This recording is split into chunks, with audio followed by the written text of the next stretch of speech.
Alaihi wasallam. Wassalatu wassalamu ala Rasulillah Sayyidina Muhammadin wa ala alihi wa sahbihi hidayatil umam, amma ba'du. Bapak-bapak, ibu-ibu,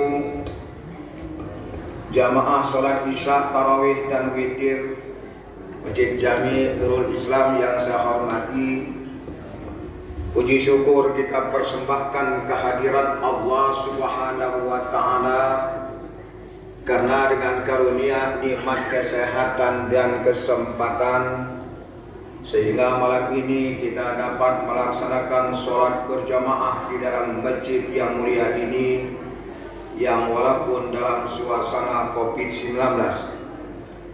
Salawat dan salam kita sampaikan kepada uswatun hasanah kita, yaitu baginda Nabi Muhammad sallallahu alaihi wasallam beserta keluarga dan para sahabat beliau. Mudah-mudahan kita yang sholat berjamaah di dalam masjid yang mulia ini akan mendapatkan syafaat dari beliau pada hari kiamat nanti. Amin. Bapak-bapak, ibu-ibu yang saya hormati, malam ini kita memperingati Nuzul Al-Quran atau Nuzulul Quran. Di mana-mana memperingati Nuzul Al-Quran. Saya ceramah Nuzul Quran yang ketiga malam. Jadi ada yang peringatinya sebelum tanggal 17, ada yang peringatinya sesudah tanggal 17. Namanya memperingati, tidak boleh ada tempat, hanya memperingati. Memperingati apa? Kita saling ingat mengingat bahwa Al-Quran itu turun, disampaikan kepada Nabi Muhammad. Untuk siapa? Untuk umat Muhammad. Itu gitu kan? Jadi kita ini saling ingat mengingat bahwa Quran itu turun atau disampaikan kepada Nabi Muhammad untuk umat manusia, hudal linnas, memberi petunjuk kepada umat manusia. Nah, itu tujuan Quran diturunkan. Sebelum kita berbicara turunnya Al-Quran, waktu itu disebut dengan zaman jahiliyah. Kenapa disebut zaman jahiliyah? Ada orang mengatakan zaman yang bodoh, banyak yang pintar. Banyak yang pintar daripada itu. Ada yang punya peradaban yang tinggi sebelum Islam. Nah, zaman jahiliyah itu zaman umat yang belum memeluk ajaran Islam. Itu zaman jahiliyah. Sebelum Al-Quran diturun, zaman jahiliyah, zaman yang bodoh, zaman yang kacau. Di mana-mana terjadinya pembunuhan, di mana-mana terjadinya pemerkosaan, di mana-mana minum mabuk-mabukan, sehingga segala macam perbuatan maksiat yang terjadi di zaman jahiliyah. Nah, timbul gagasan Nabi Muhammad bagaimana untuk mengadakan reformasi terhadap zaman jahiliyah pada waktu itu. Tapi Muhammad ini tidak ada modal. Untuk membangun umat, mengadakan reformasi, kita harus punya modal. Apa modalnya? Ilmu pengetahuan. Sedangkan Nabi Muhammad tidak bisa baca, tidak bisa tulis. Bagaimana untuk membangun umat kalau modal tidak ada? Lalu Nabi Muhammad bertahanus di Gua Hira. Muhammad bertahanus di Gua Hira, tujuannya minta petunjuk, minta ilham pada Allah untuk membangun umat pada waktu itu. Bermalam-malam bertahanus di Gua Hira, bertahanus di Gua Hira, menyendiri, mencari ilham bagaimana untuk membangun umat yang rusak pada waktu itu. Nah, tepat pada tanggal 17 turunnya ayat yang pertama di bumi dan kepada Nabi Muhammad. Ayat yang pertama tanggal 17. Di dalam ayat yang lain, Quran itu turun pada Lailatul Qadar. Inna anzalnahu. Nah, kami turunkan Al-Quran fi Lailatul Qadar, pada malam Lailatul Qadar. Lailatul Qadar itu tanggal ganjil 21, 23, 25, 27, 29. Pendapat jumhur ulama, turunnya Al-Quran yang pertama kali kepada Nabi Muhammad tanggal 17. Ada dua versi. Yang mengatakan turunnya Lailatul Qadar pada malam Lailatul Qadar, itu turunnya Al-Quran di Lauhil Mahfuz ke langit dunia, langit pertama. Ujian kita ngumpul-ngumpul turun, tak turun. Nah, setelah di langit pertama, baru turun berangsur-angsur kepada Nabi Muhammad sesuai dengan kehendak kondisi pada waktu itu. Turunnya berangsur-angsur. Mana betul semua. Lailatul Qadar turunnya Lauhil Mahfuz sampai langit yang pertama. Tanggal 17 turunnya Al-Quran berangsur-angsur, yang pertama tanggal 17 Ramadan kepada Nabi Muhammad. Cuman ayat yang pertama, ingat, ayat yang pertama turun tanggal 17 Ramadan. Berikutnya turunnya bertahap-tahap, 22 tahun, 2 bulan, 22 hari. Disimpulkan 23 tahun turunnya berangsur-angsur. Kenapa turunnya berangsur-angsur? Supaya para sahabat dapat mudah menghafal. Turunnya sedikit-sedikit. Yang kedua, supaya mudah memahami. Turunnya sedikit-sedikit, tidak sekaligus. 22 tahun, 2 bulan, 22 hari. Disimpulkan 23 tahun selesai Al-Quran turun kepada Nabi Muhammad SAW. Bapak-bapak, ibu yang saya hormati, sekarang ini kita tidak boleh lama ceramah. Saya malam-malam dikebeli dari saudara-saudara cuma sebentar, karena ada himbauan pemerintah jangan lebih dari 15 menit. Cuman saya pada umumnya 20-25 menit. Tidak apa-apa, ini lewat dikit. Semalam itu di Masjid Taqwa. Oleh karena itu saya membahas hanya satu kata atau satu kalimat. Ayat yang pertama turun surah Al-Alaq. Dari ayat 1 sampai ayat 5, Iqra bismi rabbikal ladzi khalaq, khalaqal insana min 'alaq, Iqra wa rabbukal akram, alladzi 'allama bil qalam, 'allamal insana ma lam ya'lam. Baca dengan nama Tuhan. Sampai yang kelima tidak nyebut Allah, Tuhan. Di surah Al-Mudaththir dari ayat 1 sampai 7 tidak disebutkan Allah, Tuhan. Baca surah Al-Mudaththir. Ya ayyuhal mudaththir qum fa'anzir sampai 7. Yang disebut itu Rabbik, Tuhan. Tidak disebutkan Allah. Kenapa tidak disebutkan Allah? Karena waktu itu Allah itu sudah jadi bacaan manusia sebelum Islam. Agama tauhid yang dibawa oleh Nabi Ibrahim dari Nabi yang terdahulu, agama tauhid, la ilaha illallah. Dan orang musyrik kafir Quraisy yang tetap menyebut nama Allah. Oleh karena itu turun ayat 2.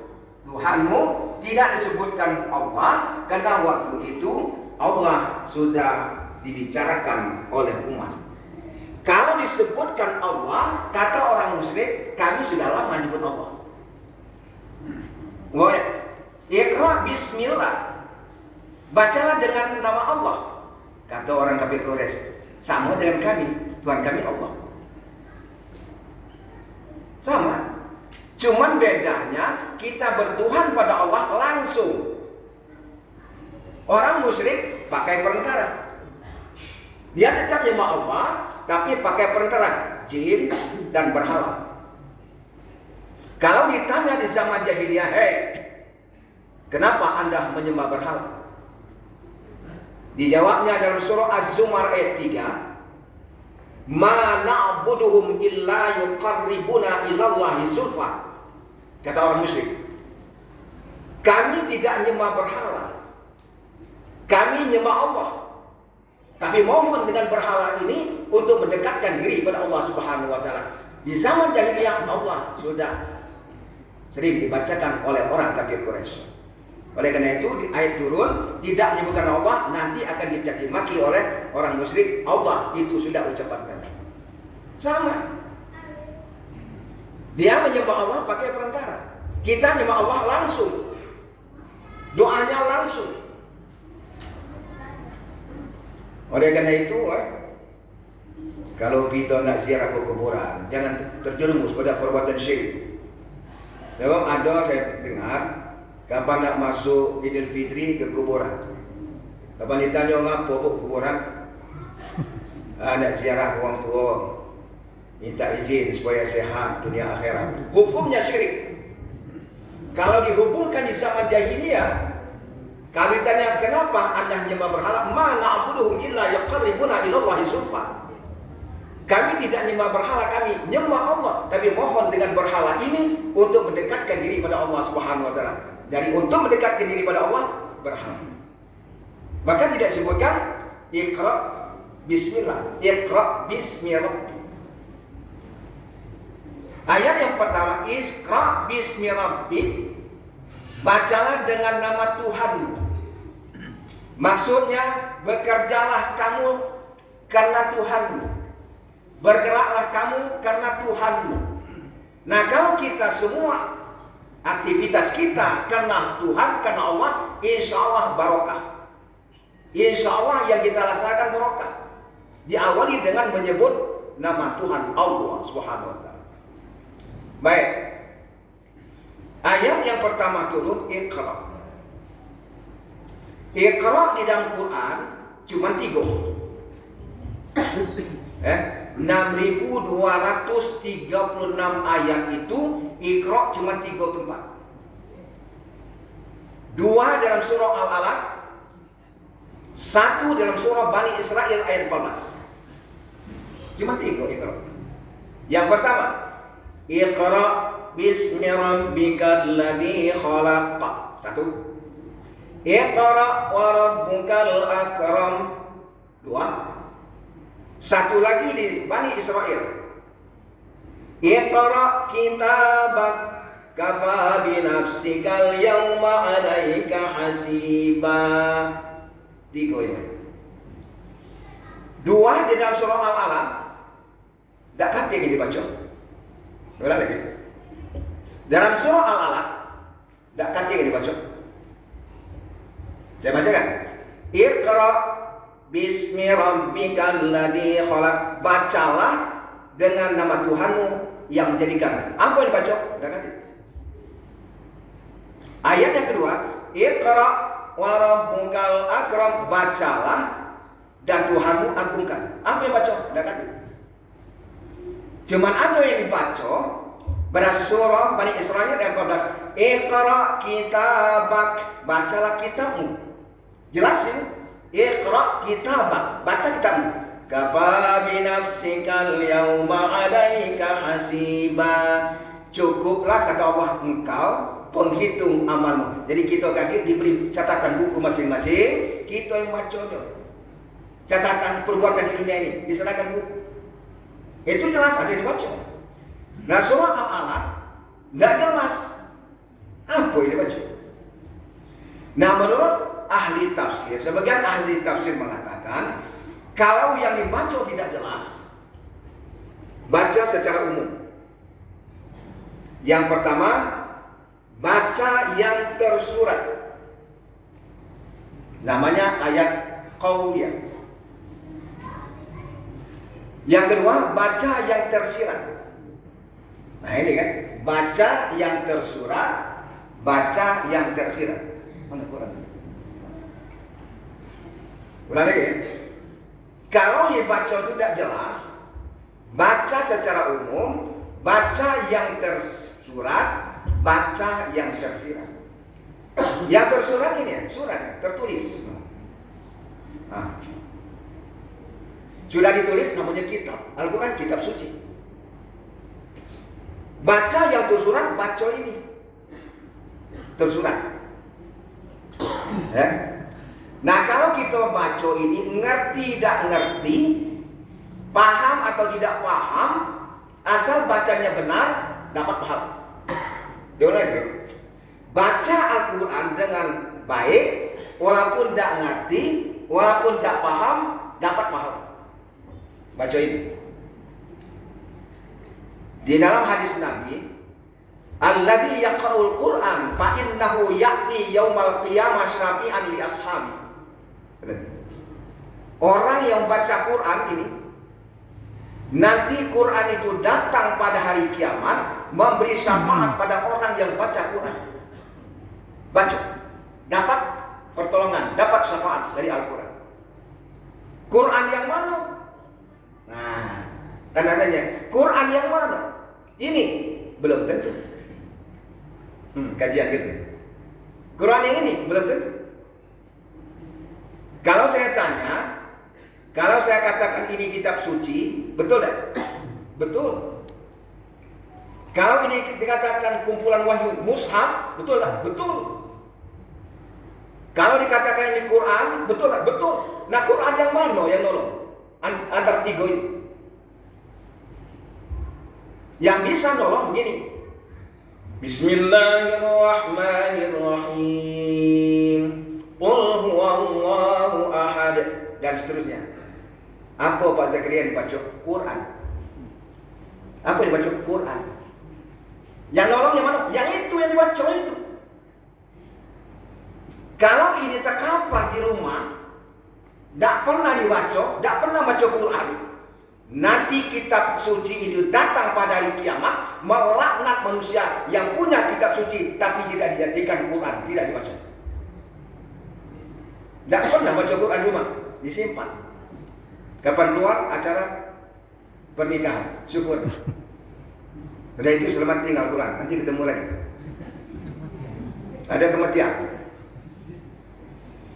Nah, walaupun ini tidak dibaca, hafal, duduk, mana yang hafal? Bismillahirrahmanirrahim. Qul a'udzu birabbin nas, malikin nas, ilahin nas, min syarril waswasil khannas, alladzi yuwaswisu fi sudurin nas, minal jinnati wan nas. Apa zikir yang baca Quran? Yang itu yang ngomong. Tapi kalau tidak pernah dibaca, tidak pernah baca Quran, nah kitab suci ini datang pada hari kiamat melaknat manusia yang punya kitab suci, punya mushaf tapi tidak jadikan Quran, tidak dibaca. Iqra yang tersurat. Belajar Al-Quran ini mukjizat Al-Quran, keutamaan Al-Quran. Tidak sama dengan kitab suci yang lain. Taurat tidak sama, tidak sama. Alladzi yaqra'ul Qur'an yatata'atahu fi syaqqun falahu ajran. Orang yang baca Quran tersengat-sengat sukar menyebutkan huruf Al-Quran, pahalanya 2. Ini hebat. Ditanya Rasulullah oleh sahabat, "Ya Rasulullah, kenapa dapat 2 pahala?" Inilah hikmah orang belajar. Kata Nabi, 1 pahala dia belajar. Yang kedua, pahala baca Quran. Jadi kalau kita belajar baca Quran, sukar, salah, pahala. Tetapi kalau salah baca Quran, tidak belajar, dosa. Sebab Pak Bu, tidak bisa baca Quran yang benar kalau tidak belajar. Saya ulang lagi, tidak bisa baca Quran yang benar kalau tidak belajar. Contoh, kita hafal dulu ya. Qul ya ayyuhal kafiruna la a'budu ma ta'buduna wa la antum 'abiduna ma a'bud. Nah, dengar ayat berikutnya. Wala ana 'abidum ma 'abadtum wa la antum 'abiduna ma a'bud. Sekarang aku baca salah. 20 menit. Qul ya ayyuhal kafirun la a'budu ma ta'budun wa la antum 'abidun ma a'bud. Perhatikan salah ini. Wala ana 'abidun ma 'abadtum wa la antum 'abidun ma a'bud. Lakum dinukum waliyadin. Salah tak? Salah. Di mana salahnya? Aku nyebut anak tadi panjang. Memang dalam Quran tulisannya panjang. Tapi tidak semua ayat tulisannya panjang dibaca panjang. Ada ayat panjang dibaca pendek, ada ayat pendek dibaca panjang. Wala ana 'abidum ma 'abadtum. Ana dibaca ana 'abidum. Dari mana Bapak tahu itu? Baca merubahnya. Belajar.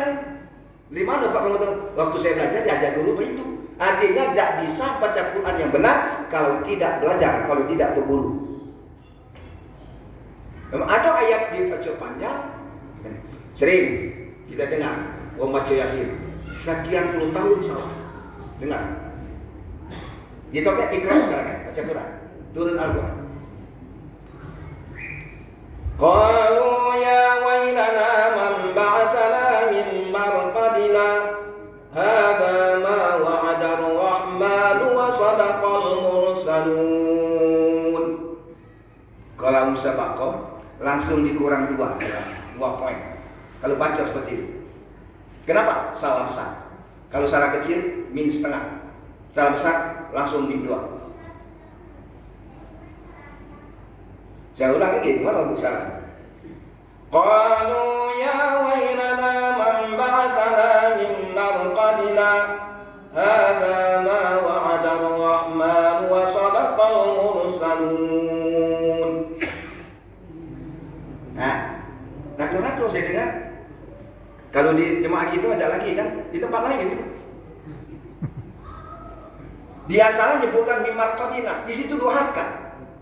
Qalu ya wailana man ba'athana min marqadina hadza ma wa'ada ar-rahman wa sadaqal mursalun.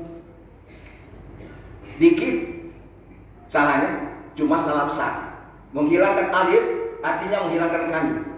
Alif itu kami. Ada lagi di tahlil saya dengar. Quran waktu tahlil. Inna Allah wa malaikatahu yusalluna 'alan nabi ya ayyuhalladzina amanu sallu 'alaihi wa sallimu taslima. Salah lagi. Inna Allah wa malaikatahu yusalluna 'alan nabi. Ayat Quran surah Al-Ahzab ayat 56. Al-Ahzab ayat 56. Inna Allah wa malaikatahu yusalluna 'alan nabi, bukan nabi. Inna Allah wa malaikatahu yusalluna 'alan nabi. Ada yang sebut nabi, kalau dibaca nabi tulisannya, tapi kalau berarti 'alan nabi. Ini tak. Inna Allah wa malaikatahu yusalluna 'alan nabi. Salah. B-nya itu tidak ada B panjang, ada big. Tulisannya big G. Buka Quran surah Al-Ahzab 56. Itu ada Quran. Jangan nyerong. Iqra. Ini Iqra yang benar. Quran jangan main, jangan ditambah, jangan dikurang. Nah, ada lagi tahlil.